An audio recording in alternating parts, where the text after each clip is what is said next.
ปัญญาสูตรว่าด้วยสัตว์ที่เสื่อมจากปัญญา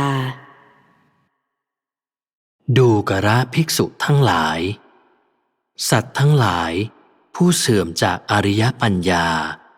ชื่อว่าเสื่อมสุดสัตว์เหล่านั้นย่อมอยู่เป็นทุกข์มีความเดือดร้อนมีความคับแค้นมีความเร่าร้อนในปัจจุบันทีเดียวเมื่อตายไปแล้วพึงหวังได้ทุกขติดูกระภิกษุทั้งหลายสัตว์ทั้งหลายผู้ไม่เสื่อมจากอริยปัญญาชื่อว่าไม่เสื่อมสัตว์เหล่านั้นย่อมอยู่เป็นสุขไม่มีความเดือดร้อนไม่มีความคับแค้นไม่มีความเร่าร้อนในปัจจุบันเทียวแลเมื่อตายไปพึงหวังสุคติ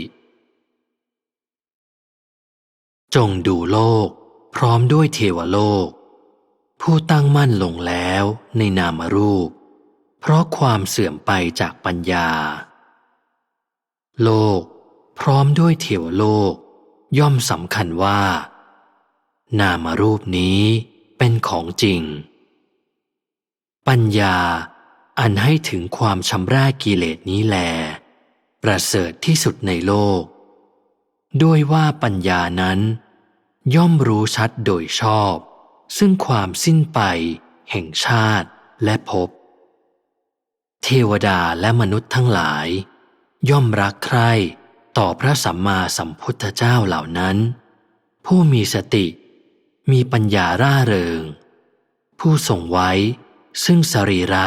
อันมีในที่สุดจบปัญญาสูตร